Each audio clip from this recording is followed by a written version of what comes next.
An area of technology that has long been anticipated is extended reality, which includes virtual reality, augmented reality, and mixed reality.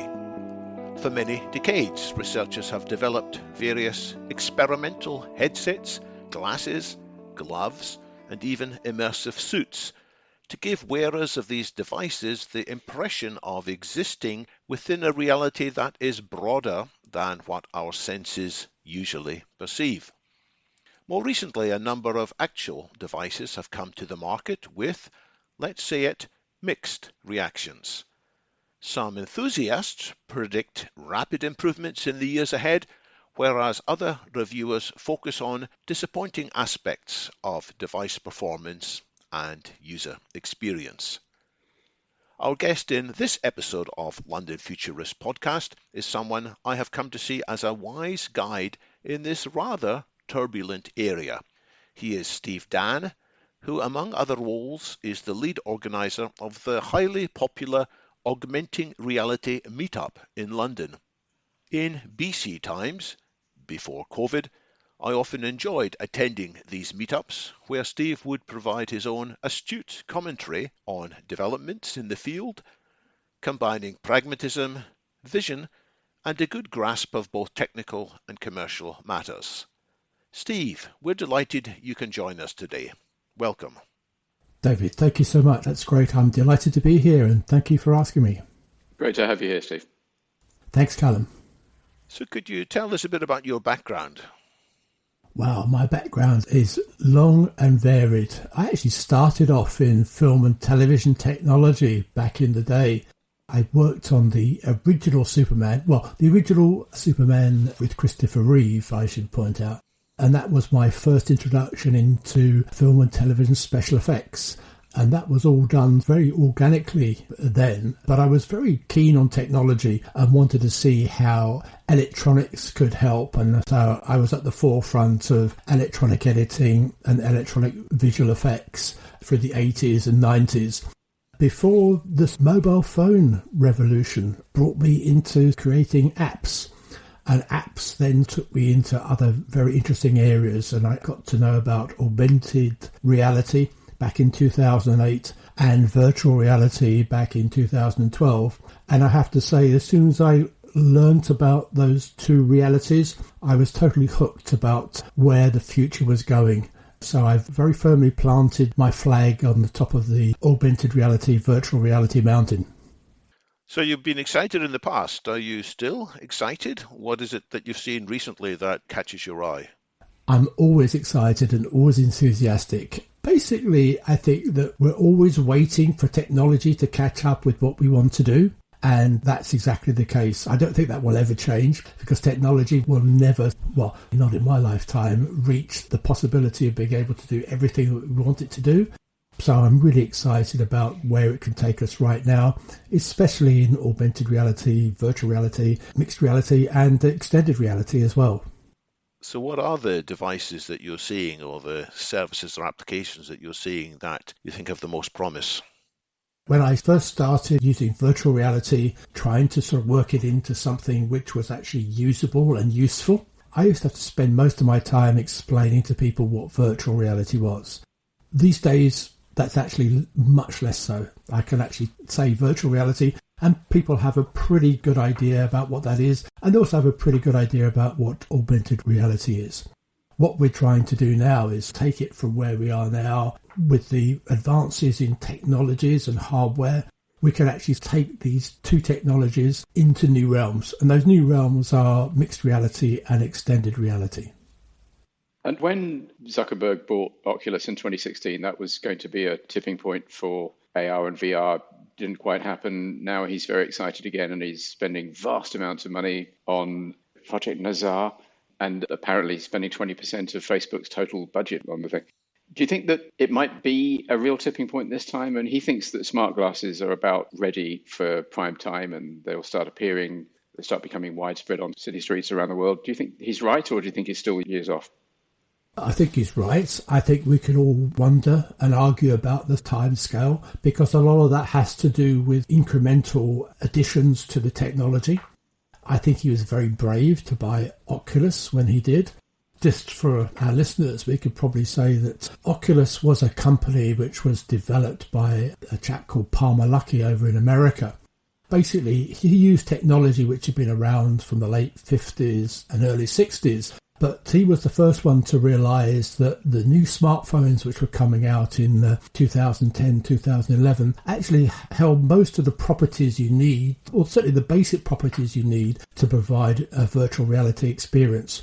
And so really he hacked a Samsung smartphone and actually put it into a virtual reality headset with great results.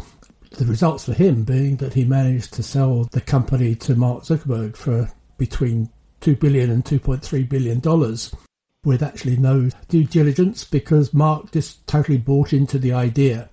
And I think the idea that he was buying into was that we live in a three-dimensional world, and eventually computing, what we do and how we interact with technology will be in 3 dimensions, not just in 2 dimensions. You talked about the enthusiasm when Mark Zuckerberg bought Oculus with Palmer Luckey. I also remember being very enthusiastic about Google Glass. If I look back on the presentations I've made over the years, and as a futurist I think we should look back with hindsight as well, some forecasts I made I'm quite proud of, and I think, yes, I basically understood what was coming next, but my forecasts of the rapid adoption of augmented reality with Google Glass or with Oculus Rift now seem a bit naive. What should we be learning from these past disappointments? Yes, I think disappointments is the word, but I think also all these things require a bit of evangelical understanding about, or hope about, what's going to happen in the future. I think Google bailed out of Google Glass far too early, for reasons probably more to do about privacy than anything else. And they weren't really prepared, or they didn't fully understand what they had, the product that they had. And I think with virtual reality, everybody expects the technology to rush ahead at full speed and expects it to happen very quickly. I think if we look back, whether it's computers, computing technology, or whether it's smartphone technology, we look back fondly and think it all happened overnight. It didn't. There were lots of false dawns and lots of problems along the way. And I think we're actually in those particular areas, in the areas of virtual reality, augmented reality and mixed reality. I remember the issues with some of these earlier devices.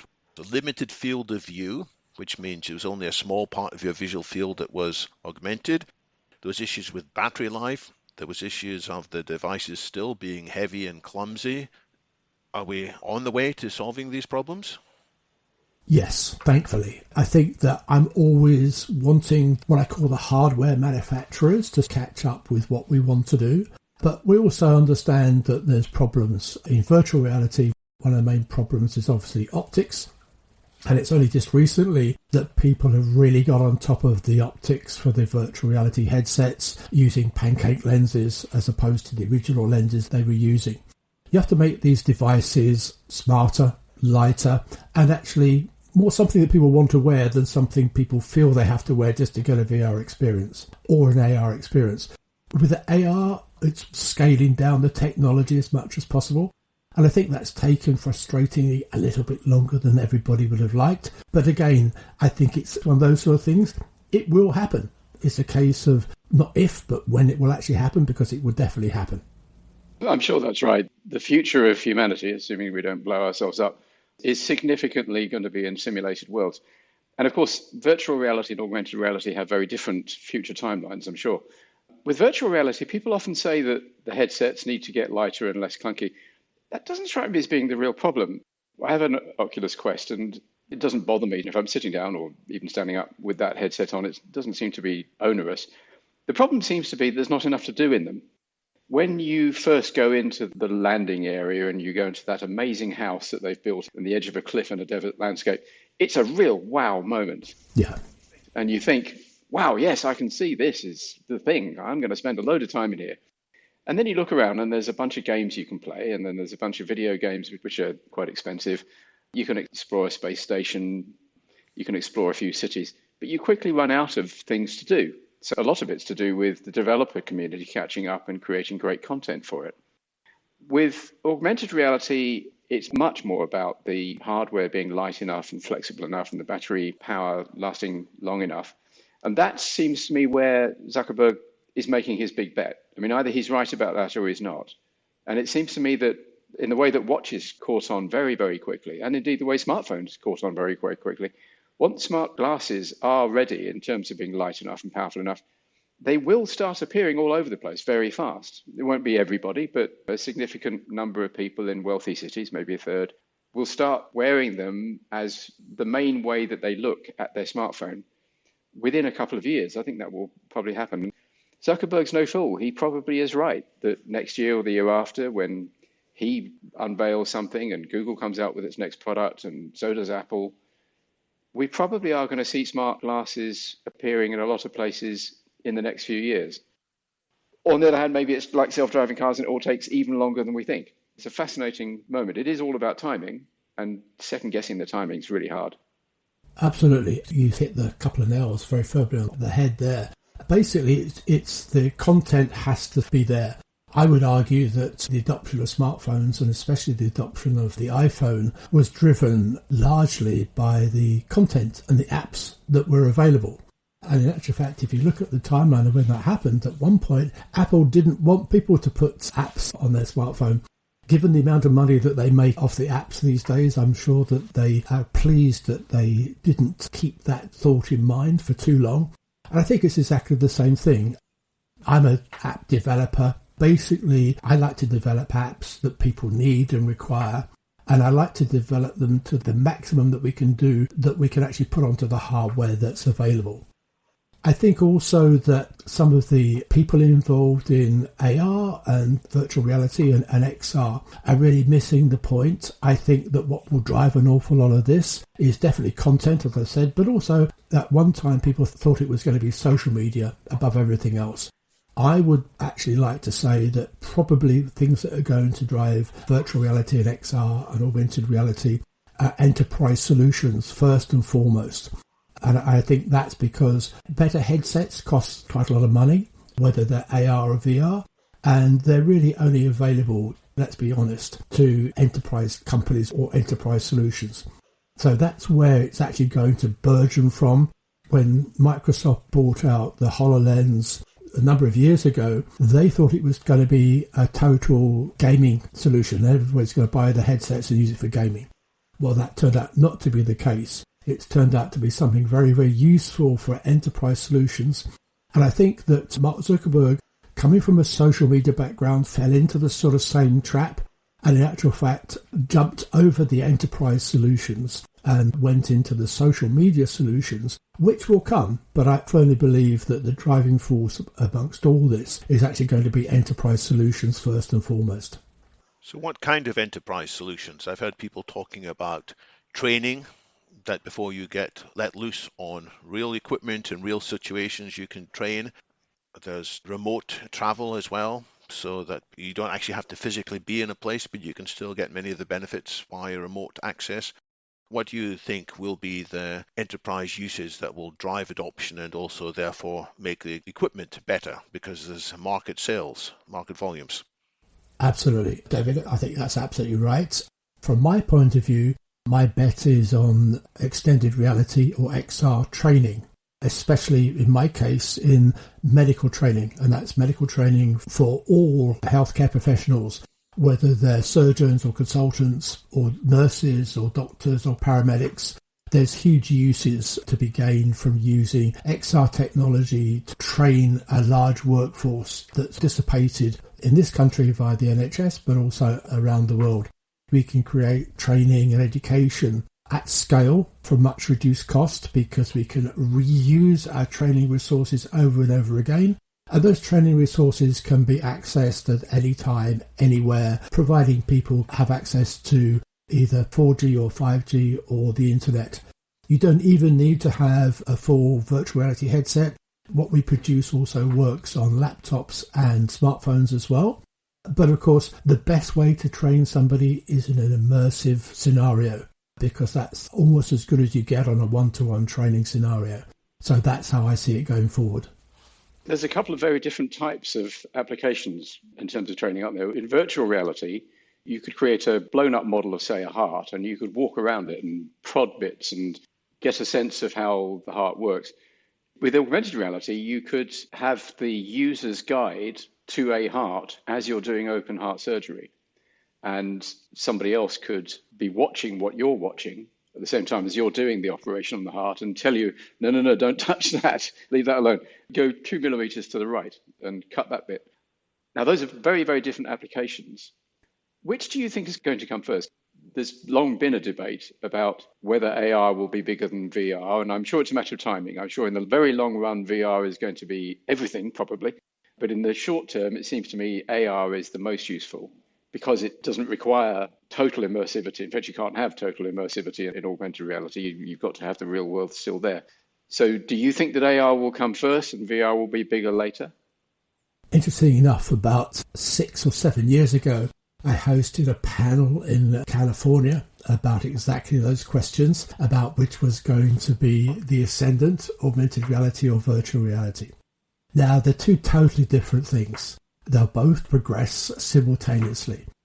You're absolutely right. Augmented reality is great for what I call telementoring on steroids. Let's say I was a nurse or a medic and I'm confronted by a patient who has an illness or injury that I haven't come across before. I can call up my mentor who can then see exactly what I'm seeing and then overlay suggestions either by audio or physically overlays by pointing or gesturing as to what should be actually done. Now that could be a patient or it could be, I've got a sick jet engine, how do I fix that? And you could have exactly the same scenario. So that's where augmented reality works extremely well. Now I happen to think that virtual reality is better for training. Why do I think that? Is because basically what people see is the disadvantage of virtual reality. When you put the headset on, you're totally excluding everything else around you. I think from a training point of view, I think that's great because you've got no other distractions. Also, I can train somebody in a very small amount of space. So they can be sitting at a desk, but once they put the headset on, they can be in an operating room, they could be in a hospital ward, they could be in actual fact floating above the earth. So scale completely goes out of the window. So it gives me an awful lot more things to do. You're using the words I and we sometimes here. Are you actually involved in this medical training and so on? Yes. I have a company called Medical Realities, which since 2015 has been pioneering the use of virtual reality in medical training. Where we were 7 years ago to where we are now is like chalk and cheese. Things are developing all the time. So I have first-hand experience of that. Why did I choose medicine? Partly because I met my co-founder of Medical Realities at a meetup in Google Campus, and we started figuring out what the problems were in training that the National Health Service were using. And we suddenly realised that training for the National Health Service hadn't altered for like 120 years. We all know right now that we're missing 40,000 nurses, 60,000 doctors and paramedics. We need those actually in the NHS right now to get back to where we should have been 5 years ago. Now, normal ways of training and educating healthcare professionals to train a surgeon fully, including university time, will take 15 years, as it's done now. We have to find ways to shorten that time and actually speed up the process and make use of the technology that we can now. And I firmly believe that virtual reality is a way that we can do that. Are you getting response from the NHS? Yes. I love the NHS because I think it's a great institution. It has a lot of good points, a lot of bad points. The bad point is that it's so big, it takes a long time in which to sort of change people's perception of the way things are done. And I think that over the last 7 years, that's changed a hell of a lot. Not least because of COVID, because I think that's put people's minds into sort of new areas about we can't continue in the old ways. I'm not saying that we can use virtual reality to do away with the way things are done right now, but as an add-on to what's available right now, it can actually provide lots and lots of solutions. And in medical realities, are you primarily using augmented reality for mentoring, or are you primarily using virtual reality for training? We're using primarily virtual reality for training. I think the augmented side is very good, but I think that's still got a long way to go. For instance, one of the challenges in augmented reality is when I want to put something into the real world in front of me, how precisely can I do that? And of course, if we're talking about medicine or if we're talking about surgery in particular, it has to be absolutely millimetre precise. And with the best will in the world, that just isn't the case at the moment. So it can be used in broad terms, and I can see in the future where these problems of locking overlays precisely in place will actually happen. They're still not there yet. I wonder if we can tempt you to comment on the M word. Here I'm not talking about medicine or even mixed reality, but metaverse, which has become the issue du jour. I've even seen people saying every company should get themselves a CMO, a Chief Metaverse Officer. Are you enthralled by that idea? We'll be right back after a quick break. The People in Performance podcast offers insights into the strategic competencies, behaviors, and results needed to increase the performance of employees and leaders. The show looks at all areas of the world of work, including attraction and recruitment, onboarding, training, and succession planning. Tune in to get a better handle on the stages of workforce planning you need to master in order to guarantee long-term success in a rapidly changing world of work. New episodes drop each week. Check out the latest People in Performance episodes on your podcast platform of choice. Follow us on socials and read the latest articles at pppod.com. It's interesting. The use of the word metaverse was probably inevitable. It comes from a book written a few years ago, and I think probably encapsulates pretty well what people are trying to do in what I call Web 3.0 or three-dimensional computing. That's basically what it's all about. Now, Facebook transformed into Meta, and Oculus transformed into the Meta headset. So Facebook and now Meta are now fully committed to the word metaverse. I think it's quite a good shorthand for actually saying what you're doing. But of course, I'm looking to the future now, and hopefully next year, Apple are going to enter the field. And I can tell you one thing right now, they will run a mile from the word metaverse. They will not use it for anything that they're doing. And I think they're probably going to use something like XR reality to describe what they're doing. So metaverse could get caught up in a corporate war about what's happening in the future in this area. I think that's absolutely right. The reason why Zuckerberg is so keen to play a role in the metaverse as it evolves is precisely because he doesn't want to be hostage to the ecosystems of Apple and Google. He hates that. So Apple is hardly going to welcome the idea of the metaverse. And of course, the metaverse comes from Neil Stephenson's 2002 book, Snow Crash. Snow Crash, yeah. Stephenson said a very interesting thing recently. He said he doesn't think the metaverse needs to be three-dimensional. I mean, I think of the metaverse as being quintessentially three-dimensional. It's more than that. It isn't just virtual reality.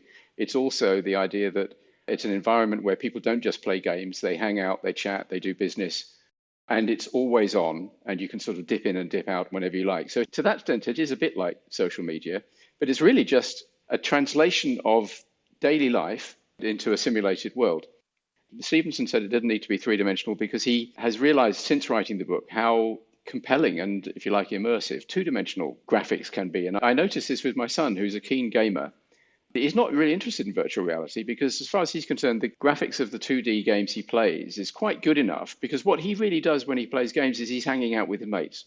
He's killing orcs or playing cowboys and Indians or whatever he's doing. But really, it's just a vehicle to socialize with his friends, and his friends are all over the world.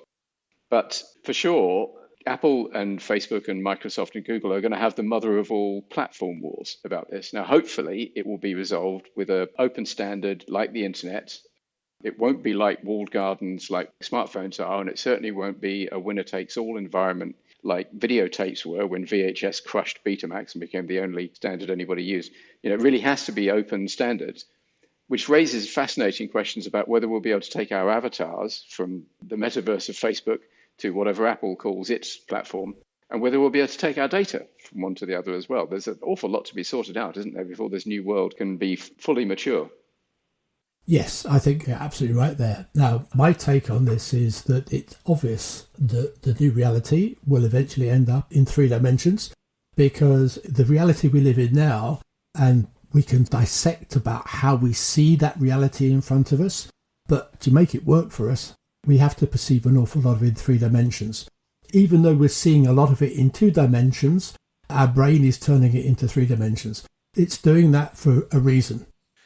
Marketers and advertisers say that they need to have adverts placed where people are spending their time. So when people spent time reading newspapers, adverts went to newspapers. When people listened to the radio or watched TV, adverts followed. When there was web pages, brands learned there was advantages to having real estate on the internet. Is it premature for brands to carve out space for themselves in the metaverse under the argument that people are spending more time in the metaverse, therefore they should get in there quickly? Exactly, but then you have to understand what the metaverse means to them.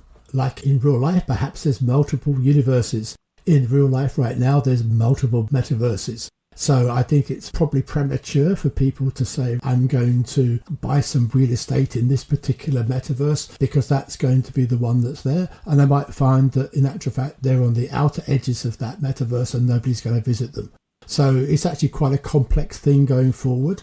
I find it quite strange that companies that seem to be wanting to embrace this new technology are sort of rushing headlong into it without really understanding what it is that's going on and how the metaverse will work, because they're not really connecting with people that one way or another have been working towards this for the last 20 years or so. And I think that that's a big mistake on those companies' behalf. So I think there's lots of things that we can delve into there. Right now, I think it's a little bit like cryptocurrency or a little bit like FTX. You can make a really bad bet on something which you think is a sure bet right now, unless you're very careful. We can't have a discussion of extended reality without mentioning the movies. There's been some great films and some less good films about it. The Matrix, The 13th Floor, the 2013 Robin Wright movie, The Congress. Steve, what's your favourite XR movie? Oh my goodness me, that's a very good question. Ready Player One? Well, I think, yes, I'd probably have to plump for that. Only because it shows what's possible while also showing how, unless we're very careful about what we do going forward, we can live in a very dystopian world, which I wouldn't like to live in. Callum, what's your favourite XR movie, since you didn't seem to enjoy Ready Player One? Actually, it's one of those rare occasions when the movie is better than the book, and I don't think either of them are terribly good. No, The Matrix. The Matrix has to be The Matrix. I think The 13th Floor gets an honourable mention, sadly completely put in the shade by The Matrix, which came out in the same year. And The Congress with Robin Wright is very weird, but quite interesting, particularly at the beginning. But no, The Matrix obviously is the best one. I'm fascinated by the psychology of movies because I come from that background and how you put over certain concepts and ideas. And I'm also fascinated about the movies that say, what is reality? I suppose if I was sneakily going to put something in under the radar here, I might say that something which really piqued my interest in virtual reality was a film called The Lawnmower Man. Mm-hmm. I'm looking at those sort of films to spur me on with ideas and the way that we can go. One of the things that really fascinates me is what is reality? And can I create something in virtual reality that people will actually buy into and perceive as reality very, very quickly? Because I think that's what we've found over the years, that we perceive most of what we feel as being real through our eyes. 90% of that is through our eyes. And we all know our eyes and our brains play really sneaky tricks on us. And I'm quite interested to see how far we can use those sneaky tricks for good. So in actual fact, create really, really exciting and really, really outstanding realities for people to go into. And this goes back to your point about content as well, because if you haven't got the right content that people want to use or want to interact with, they're not going to buy the headsets. And we have to understand as developers that we need the hardware manufacturers, and the hardware manufacturers have to understand that they need developers as well in order to go forward in lockstep to actually create the best feature for us all. Yeah. Well, given that we almost certainly live in a simulation anyway, so simulated worlds that we create will be just as valid, just as real as what we think of every day as the real world. As John Carmack, one of the brains behind Oculus, said, if people are having a great time in virtual reality, they're having a great time. Yes. One of the things that's really inspired me a long time ago, probably going back 7 or 8 years, perhaps even a little bit longer, I saw some work that Manchester University were doing with a patient, and this patient was an amputee. When he was quite young, he'd been in a swimming pool and somebody had dived off the high board above him and landed on his shoulder. To cut a long story very short, it completely shattered his shoulder and his arm, so they had to amputate his arm. Now, that saved his life and he could continue on. But what people don't realise is that amputees suffer from phantom limb syndrome, in which they can see they haven't got their left or right arm or hand or whatever it might be, but their brain still actually says no, it's still connected to the nervous system. So for years and years and years, he was suffering and it was getting worse and worse. His arm that wasn't there was causing him constant pain. And his hand that wasn't there was causing him constant pain because his mind was clenching his fist tighter and tighter and tighter. And because he couldn't see his arm because it wasn't there, they couldn't do anything. Doesn't matter how much opiates they provided, they couldn't get rid of the pain. Now, Manchester University put him into a virtual reality scenario. When he put the virtual reality headset on and he looked down at his body, he could actually see the arm back in place, the arm that he was missing back in place. The moment that happened, the brain thought that the brain could control that arm in virtual reality. And from that moment on, when he's in virtual reality, he has no pain. And the poignant thing, I saw an interview from him saying that 20 to 25 years, because he was in his 50s at the time, he'd been living in constant pain from a limb that wasn't there. But when he was in virtual reality, he didn't have any pain. So he said, if I could live the rest of my life in virtual reality, that's where I'd live it. Fascinating, because he could unclench his hand, I suppose. Fascinating. Absolutely, because there's some correlation to what you can see and what you can feel and what you can do. Yeah. That's one of the areas which I'm immensely interested in, as I say, about what we think we see and what the brain tells us we see. Well, that's a fascinating thing to explore further. I think we're out of time on this particular discussion. It's an example how virtual reality actions have a powerful impact in the real world. And I'm sure you're right, there's going to be many more of these in the years ahead. Thank you very much, Steve, for sharing your thoughts and insights with us today. Thank you, Steve. Thank you so much. It's been an absolute pleasure.